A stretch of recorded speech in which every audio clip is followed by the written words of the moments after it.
నేను కొణిదెల పవన్ కళ్యాణ్ అనే నేను శాసనం ద్వారా నిర్మితమైన భారత రాజ్యాంగం పట్ల నిజమైన విశ్వాసం,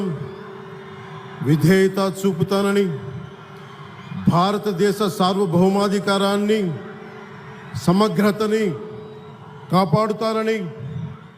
ఆంధ్రప్రదేశ్ రాష్ట్ర మంత్రిగా నా కర్తవ్యాలను శ్రద్ధతో, అంతఃకరణ శుద్ధితో నిర్వహిస్తానని, భయం కానీ, పక్షపాతం కానీ, రాగద్వేషాలు కానీ లేకుండా రాజ్యాంగాన్ని, శాసనాలని అనుసరించి ప్రజలందరికీ న్యాయం చేకూరుస్తానని